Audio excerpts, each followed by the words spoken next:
Hello and welcome to the show, coming to you from London. What price are Palestinians willing to pay for an independent state? Well, for the man once labelled the face of terror, it cost an eye, his hearing and half of his fingers. But he continues to fight for his homeland. We'll get to him in a moment. After decades of armed struggle and uprising, or intifada to use the Arabic word, the Palestinian Liberation Organization, headed by its late leader and Palestinian icon Yasser Arafat, accepted a two-state solution with Israel 16 years ago. Since then, talks to implement the Oslo Accords have foundered, and even though a Palestinian Authority with limited powers has been established in the occupied territories, relations between the two sides have sunk to new lows. Making matters worse, the two main Palestinian parties, Fatah and Hamas, have been locked in a bitter rivalry with no hope for reconciliation in sight. The Obama administration has been active in trying to kickstart the peace process, but many challenges lie ahead, including the right-wing government of Israeli Prime Minister Benjamin Netanyahu, who only recently accepted the premise of a Palestinian state, but continues to refuse to stop building settlements on Palestinian land. So today we ask, how realistic are the hopes for a two-state solution to the Palestinian-Israeli conflict, and what will it take? Remember, you can join our conversation with your questions and comments. Log on to livestation.com/AJE, enter the chat room, and then take part. We also welcome your phone calls on the show. Well, the man I spoke about earlier can give us a very unique perspective. Bassam Abu Sharif was considered by Israel and the United States as one of the world's most notorious terrorists in the 1960s and 70s. In 1972, Israel's Secret Service, the Mossad, tried to assassinate him by mailing him a book booby-trapped with a bomb. He survived but bears the scars to this day. Bassam Abu Sharif went on to become one of Arafat's closest advisors and spokesmen, and a leading voice for a peaceful solution to the Palestinian-Israeli conflict. He's documented his thoughts and experiences in his latest book, Arafat and the Dream of Palestine, an insider's account. I want to welcome you very much to the show. Bassam Abu Sharif, thank you for your time. Thank you. With the current leadership on all sides, Mahmoud Abbas, Ismail Haniyeh, we have Barack Obama, Benjamin Netanyahu, what is the prospect for peace with these people? Well, I don't think peace will be possible with the presence of Netanyahu, who's only a sugarcoat for Lieberman, the ideologist of transferring Arabs out of their land, Palestine, completely. Netanyahu, on the other hand, I don't expect him to last long.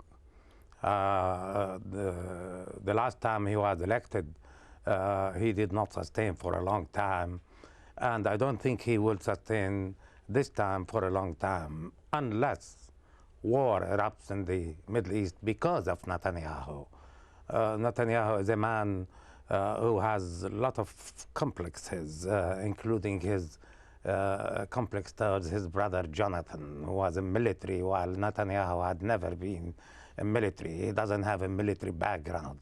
So he tends sometimes to take some adventurous steps, like when he tried to kill Khalid Mishal in the streets of Amman, one of the crowded streets of Amman, and he failed, of course. But it all depends on Barack Obama. If Obama really and seriously considers the establishment of an independent state on the land that was occupied in '67, an American interest, as Mitchell had expressed it so many times, then he should act accordingly. And he should be careful that he's coming to power after 21 years of Arafat launching his initiative for peace, and that the Palestinians are getting gradually fed up of this situation, seeing their land being annexed bit by bit, seeing their capital Jerusalem Judaized by people like Netanyahu and Lieberman. Nowadays, Jerusalem has an area which is almost 35% of the West Bank, from Latrun Monastery westward to the Dead Sea eastward. So Palestinians are getting fed up. If Obama is serious, he should act accordingly, and then the state will be possible with the presence of Haniyeh and Abu Mazen. We have a caller on the line from Iran, Azim. Azim, make your question brief, please. I will have to repeat it to Mr. Abu Sharif. Go ahead, Azim. Yeah, thank you. Yeah, thank you very much. Originally, I'm a United States citizen. I'm from Iran and came here for vacation. My question is, Mr. Obama wants to make a peace, and Mr. Netanyahu, he don't want to make peace. He's talking about it, but he don't want to stop bloodshed. Why everybody wants a peace, and he don't want a peace, and he keep talking about it, but he's pulling back, and he's not really doing a great job. And he tried to make the Arab to come, to make the, embassy and try to be more close to them. But he's got to stop. Yes. Okay. All right. I'm going to put this to Mr. Bassam Abu Sharif in this way also. Can Barack Obama be strong enough against the pro-Israel lobby in America? And can he, do you think, force the stoppage of settlements? Can he stop the settlements?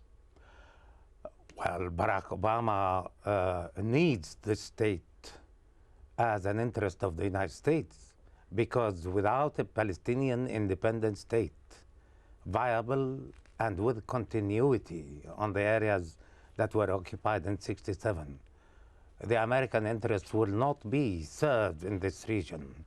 And nowadays, since Obama had inherited a crumbling economy in the United States, he is really and definitely in need of the help of the Middle East, not only for oil and gas and minerals, but also for funds.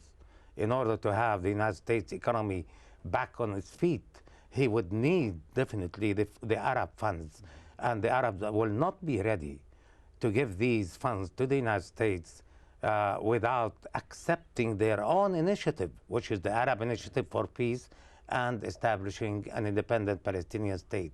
Therefore, it is a challenge for Obama, not anymore a challenge for the region. Obama, the first black president of the United States, has one immediate, imminent target to achieve: revive the American economy, to get the trust and confidence of the American voters again. And without a Palestinian state, he will not be able to do that. It's an American interest, very well defined. Okay. Munir is on the line from London. Munir, what would you like to ask? Hello, sir. Assalamu alaikum. My question is, Walaikum salam. Everybody is saying, even the Secretary of State from United States, they stopped building the settlements. My question is, what happened to the existing settlements? Nobody is saying the existing settlements. That got to be removed as well, because that is in the Palestinian territory. Okay. So to the guest, my question is, please precise the answer about the existing settlements. Thank you very much, sir. Okay.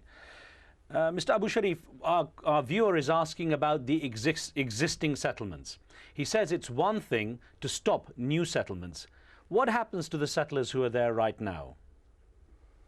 The settlements in the West Bank are definitely mines, serious mines on the road to peace, and make it more difficult to build an independent Palestinian state, sovereign and with continuity. For example, look at the map now. The way Jerusalem is planned for by Netanyahu and Lieberman would cut the West Bank in two parts, separated two parts. So they intend to have three parts of Palestine: Gaza, south of the West Bank, and north of the West Bank, with Jerusalem a bulk in the middle, separating Palestinians from each other in three pieces. That would not mean a state with continuity, as the Americans had put it themselves in Mitchell's paper, in the roadmap. This state must have continuity in order to be viable. So the first challenge to Obama is to make himself credible to the Middle East world and to the Arabs and to the Palestinians. He had asked bluntly Netanyahu to stop, first, expanding the settlements, second, to start dismantling settlements that, according to the Israeli government, were built haphazardly and not with decision. Third, they have to take into consideration that we reject completely the presence of any settlement on the West Bank or Gaza besides one big settlement that had been accepted in return for land on the other side, which is Mali Adumim, as it used to be, not as it is now. And that was accorded in Taba when Barak, the Israeli, Ehud Barak, was prime minister. And he retreated at the last moment, thinking that he might get the extremist votes if he doesn't sign Taba agreement. And that was when Netanyahu won the elections. Netanyahu actually is poisoning the whole atmosphere in the region. He had poisoned it before to encourage extremists killing Rabin, who was a man of peace.